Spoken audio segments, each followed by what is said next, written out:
देखिए फ्रेंड्स, आज के सेशन का एक बहुत ही इम्पोर्टेंट क्वेश्चन आपके सामने है। ये बताना है कि हाल ही में नीति आयोग के नए उपाध्यक्ष कौन बने हैं। तो अभी तक आप जानते थे कि नीति आयोग के जो उपाध्यक्ष थे वो कौन थे, डॉक्टर राजीव कुमार थे। लेकिन अभी हाल ही में उन्होंने इस्तीफा दे दिया है। हालांकि उनका जो कार्यकाल है वो 30 अप्रैल तक बना रहेगा, लेकिन 30 अप्रैल के बाद जो नए उपाध्यक्ष होंगे इनका नाम है डॉक्टर सुमन के बेरी, यानी कि विकल्प बी यहाँ पर बिल्कुल करेक्ट है, याद रखना। तो देखो फ्रेंड्स, आपको बता दें डॉक्टर सुमन के बेरी ये एक मशहूर अर्थशास्त्री हैं और वर्तमान में बेल्जियम में इकोनॉमिक थिंक टैंक के गैर आवासीय फेलो के पद पर हैं। अब ये भी याद रखना कि 2001 से लेकर 2011 तक national council of applied economic research के डायरेक्टर जनरल भी रहे हैं और ये विश्व बैंक में मुख्य अर्थशास्त्री भी रह चुके हैं। तो डॉक्टर सुमन के बेरी ये नीति आयोग के नए उपाध्यक्ष बनने जा रहे हैं। और अच्छा, अभी हाल ही में आपको याद होगा कि डॉक्टर उन्नी कृष्णन का नाम भी काफ़ी चर्चा में रहा था। क्यों रहा था? ये विक्रम साराभाई स्पेस सेंटर के 10वें प्रमुख बनाए गए थे डॉक्टर उन्नी कृष्णन। और हाल ही में हर्षवर्धन श्रृंगला का नाम भी आपने सुना होगा। भारत के द्वारा 2023 में G20 की जो अध्यक्षता की जाएगी उसके कोऑर्डिनेटर बनाए गए हैं हर्षवर्धन श्रृंगला। और यहीं पर एक नाम और आता है मनोज कटियार का। तो बताओ कि मनोज कटियार के बारे में कुछ। तो आपको बता दें कि हाल ही में सैन्य अभियान का महानिदेशक नियुक्त किया गया है मनोज कटियार को। तो सारे पॉइंट्स आपको याद होने चाहिए। बात करते हैं नीति आयोग के बारे में, तो इसका फुल फॉर्म होता है national institution for transforming India और इसको स्थापित किया गया था 1 जनवरी 2015 को। 1 जनवरी 2015 को इसकी स्थापना हुई थी। वर्तमान में अध्यक्ष तो हमेशा वही रहते हैं जो प्रधानमंत्री होते हैं, यानी कि पीएम मोदी वर्तमान में अध्यक्ष हैं। उपाध्यक्ष राजीव कुमार हैं, लेकिन 30 अप्रैल के बाद डॉक्टर सुमन के बेरी हो जाएंगे। और सीईओ कौन है? अमिताभ कांत हैं। तो सारे फैक्ट याद रखना। अगला क्वेश्चन देखते हैं। अगला क्वेश्चन है, हाल ही में आइवरी कोस्ट के नए प्रधानमंत्री कौन बन गए हैं? तो आइवरी कोस्ट, अच्छा आइवरी कोस्ट की राजधानी कहाँ पर है ये बताओ। फिलहाल इसका आंसर मैं आपको दे रहा हूँ। तो आइवरी कोस्ट के जो नए प्रधानमंत्री बने हैं उनका नाम है पैट्रिच अची। पैट्रिच अची। और हाल ही में पैट्रिच अची को आइवरी कोस्ट के राष्ट्रपति अलासेन ouattara, इनका नाम है अलासेन ouattara ने उन्हें फिर से प्रधानमंत्री के पद पर नियुक्त किया है। तो पैट्रिच अची बन गए हैं आइवरी कोस्ट के नए प्रधानमंत्री। और ये भी याद रखना कि आइवरी कोस्ट की जो राजधानी है इसको कहा जाता है यमोसुक्रो। थोड़ा सा नाम मैं लिख देता हूँ ताकि आपको क्लियर रहे। यमोसुक्रो ये राजधानी है आइवरी कोस्ट की। बाकी नामों में यहाँ पर देखो शहबाज शरीफ का नाम याद रख लेना। शहबाज शरीफ ये अभी हाल ही में प्रधानमंत्री बने हैं, कहाँ के? पाकिस्तान के। पीटर फियाला का नाम भी याद रखना। पीटर फियाला जो हैं ये कहाँ के प्रधानमंत्री हैं? चेक गणराज्य के। अगला क्वेश्चन चलते हैं। प्रश्नों का कि हाल ही में किसे उद्यमी नेतृत्व पुरस्कार 2022 से सम्मानित किया गया? तो देखो फ्रेंड्स, उद्यमी नेतृत्व पुरस्कार 2022 अभी हाल ही में मिला है विवेक लाल को। तो यहाँ पर विकल्प ए आपका सही है, ठीक है। डॉक्टर विवेक लाल, इनको उद्यमी नेतृत्व पुरस्कार प्रदान किया गया है। तो यहाँ पर देखो फ्रेंड्स, आपको मैं बताना चाहूँगा कि ये जो IACC की स्थापना हुई थी ये 1968 में हुई थी। यह भारत अमेरिका के आर्थिक संबंधों को गति देने के लिए गठित एक शीर्ष द्विपक्षीय प्रकोष्ठ है। 53 साल के विवेक लाल को रक्षा एवं उड्डयन क्षेत्र में वैश्विक नेता श्रेणी के लिए इस अवार्ड के लिए चुना गया है। तो जनरल एटॉमिक्स ग्लोबल कॉरपोरेशन के भारतीय अमेरिकी CEO विवेक लाल को रक्षा क्षेत्र में उनके योगदान के लिए Indo American chamber of commerce, इसे लिखेंगे आप IACC। तो IACC द्वारा प्रतिष्ठित एंटरप्रेन्योर लीडरशिप अवार्ड यानी कि उद्यमी नेतृत्व पुरस्कार 2022 प्रदान किया गया है, ठीक है। अच्छा, ये जो उद्यमी नेतृत्व पुरस्कार था इसकी स्थापना कब से की गई? तो देखो, आईएसीसी की स्थापना, जैसा कि मैंने आपको बताया, आईएसीसी की स्थापना मतलब Indo American chamber of commerce की स्थापना कब हुई थी? 1968 में हुई थी। और अभी हाल ही में केंद्रीय नागरिक उड्डयन मंत्री ज्योतिरादित्य सिंधिया भी इस कार्यक्रम में पार्टिसिपेट करने के लिए गए थे। और लाल ने बोइंग, लॉकहीड मार्टिन और जनरल एटॉमिक्स में रक्षा व्यापार को बढ़ावा देने में महत्वपूर्ण भूमिका निभाई है। उन्हें 2018 में परिवहन मंत्रालय में कैबिनेट मंत्री का प्रमुख सलाहकार भी बनाया गया था। तो याद रखना कि उद्यमी नेतृत्व पुरस्कार ये प्रदान किया जाएगा विवेक लाल को। अगले क्वेश्चन पर चलते हैं। अगला क्वेश्चन है, किस संगठन ने हाल ही में लॉक्ड शील्ड्स साइबर रक्षा अभ्यास का आयोजन किया है? तो लॉक्ड शील्ड्स साइबर रक्षा अभ्यास का आयोजन अभी हाल ही में किया गया नाटो के द्वारा। नाटो का फुल फॉर्म आप जानते हैं, नॉर्थ अटलांटिक ट्रीटी ऑर्गेनाइजेशन। इसकी स्थापना हुई थी 1949 में और इसका जो हेडक्वार्टर है वो ब्रुसेल्स में है, बेल्जियम में। महासचिव हैं जेंस स्टोल्टेनबर्ग। जेंस स्टोल्टेनबर्ग इसके महासचिव हैं। और अच्छा, नाटो में जो सदस्य देश हैं उनकी संख्या कितनी है? 30 है। और नाटो ने अभी हाल ही में 2 सैन्याभ्यास भी आयोजित किए थे, उनके नाम बता सकते हो? एक तो था कोल्ड रिस्पांस एक्सरसाइज जो कि नॉर्वे में आयोजित हुआ, दूसरा था नेपच्यून स्ट्राइक। तो ये 2 सैन्याभ्यास हैं जो कि नाटो के द्वारा आयोजित किए गए थे। और हाल ही में जो लॉक्ड शील्ड साइबर रक्षा अभ्यास का आयोजन किया गया, इसका आयोजन नाटो के द्वारा कहाँ पर किया गया था? एस्टोनिया में किया गया था, एस्टोनिया। अगला क्वेश्चन है, भूटान और सिंगापुर के बाद किस देश ने भीम यूपीआई से ट्रांजैक्शन को मंजूरी प्रदान कर दी है?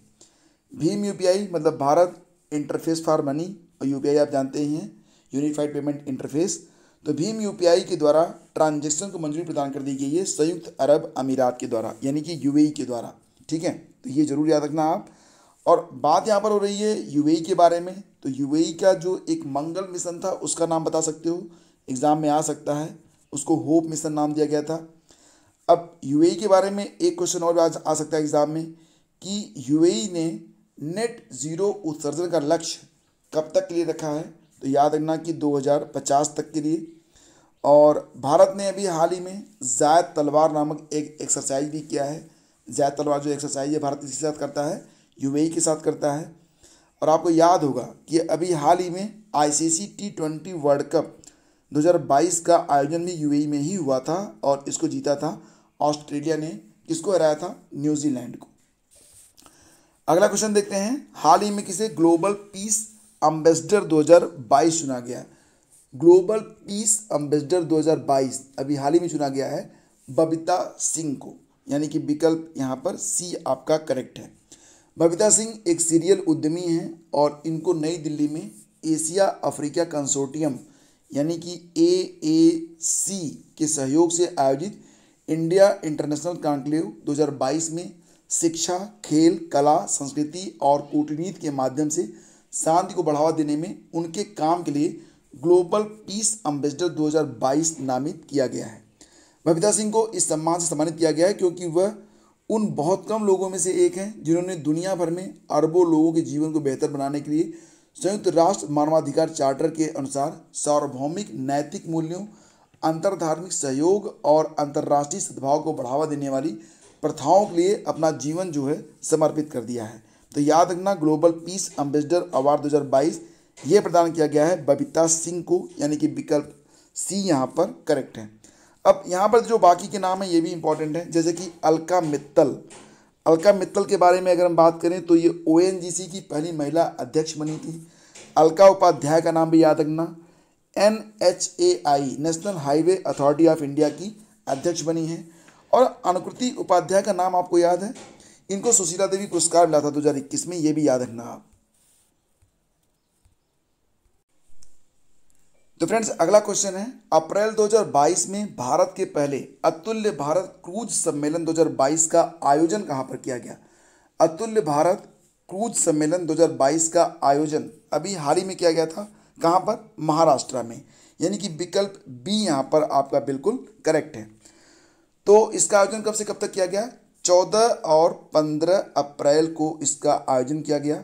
और आयोजन के अवसर पर शिपिंग और आयुष मंत्री कौन है? सर्बानंद सोनोवाल भी यहाँ पर मौजूद रहे। तो अतुल्य भारत क्रूज सम्मेलन 2022 का आयोजन कहाँ पर हुआ? महाराष्ट्र में।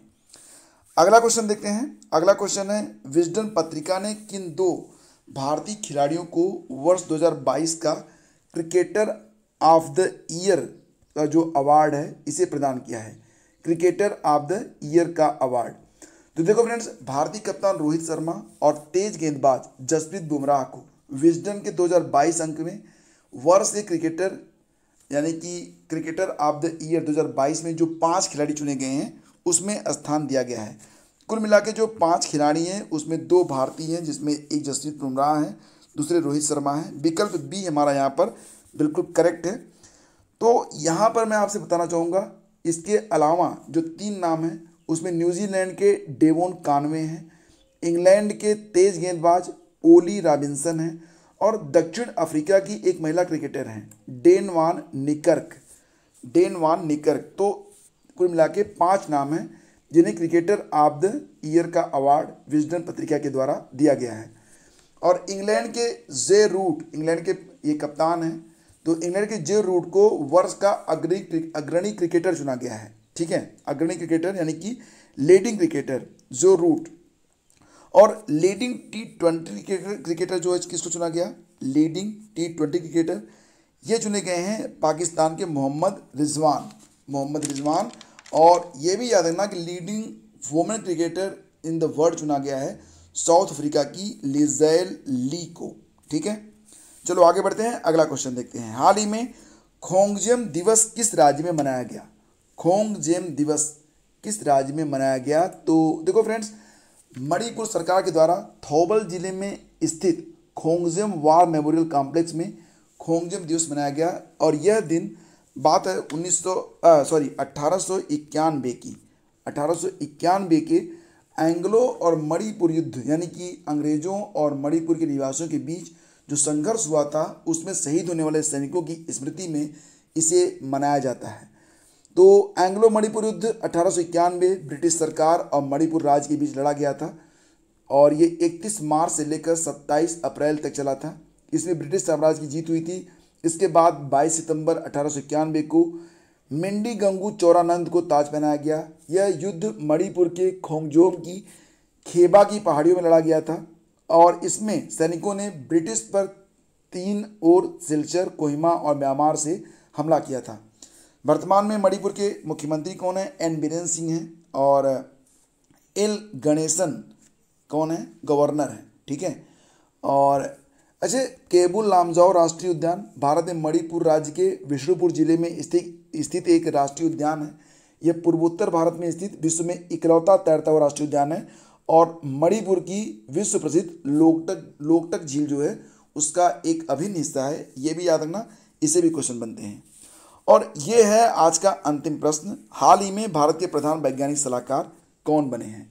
तो फ्रेंड्स, हाल ही में भारत सरकार के जो प्रधान वैज्ञानिक सलाहकार बने हैं तो ये बन गए हैं अजय कुमार सूद। ऑप्शन ए यहाँ पर करेक्ट है।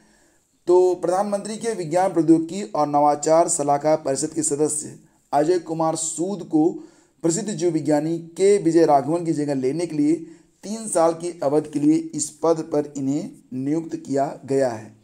कैबिनेट की नियुक्ति समिति एसीसी ने सूद की सरकार के प्रधान वैज्ञानिक सलाहकार के रूप में नियुक्ति को मंजूरी दे दी है और पीएसए के कार्यालय का उद्देश्य सरकारी विभागों, संस्थानों और उद्योग के साथ साझेदारी में महत्वपूर्ण बुनियादी ढांचे, आर्थिक और सामाजिक क्षेत्रों में विज्ञान और प्रौद्योगिकी के अनुप्रयोग पर ध्यान देने के साथ साथ विज्ञान, प्रौद्योगिकी और नवाचार से संबंधित मामलों पर प्रधानमंत्री और कैबिनेट को व्यवहारिक और उद्देश्यपूर्ण सलाह को प्रदान करना होता है। तो फ्रेंड्स, ये थे आज के टॉप 10 MCQs। अब चलते चलते एक प्रश्न मैं रखता हूँ आपके सामने, इसका उत्तर आप नीचे जो है कमेंट करके ज़रूर बताइएगा। ठीक है, तो क्वेश्चन है यहाँ पर कि अप्रैल 2022 में केंद्रीय मंत्री डॉक्टर वीरेंद्र कुमार ने कहाँ से डॉक्टर अंबेडकर उत्कृष्टता केंद्र योजना को स्टार्ट किया है? आपके ऑप्शन में है JNU, सेकेंड ऑप्शन होगा BHU, थर्ड ऑप्शन में देता हूँ ISC बेंगलोर, फोर्थ ऑप्शन देता हूँ IIT बॉम्बे। तो अप्रैल 2022 में केंद्रीय मंत्री सोशल जस्टिस और एम्पावरमेंट मंत्री हैं ना डॉक्टर वीरेंद्र कुमार, उन्होंने कहाँ से डॉक्टर अंबेडकर उत्कृष्टता केंद्र की जो योजना है इसको स्टार्ट किया है, इसकी व्याख्या मैं कल के वीडियो में आपको उपलब्ध कराऊंगा। तो दोस्तों अगर सेशन आपको अच्छा लगा है तो इसे लाइक कीजिएगा, अपने दोस्तों के बीच इसे शेयर कीजिएगा। बहुत बहुत धन्यवाद। Thank you so much.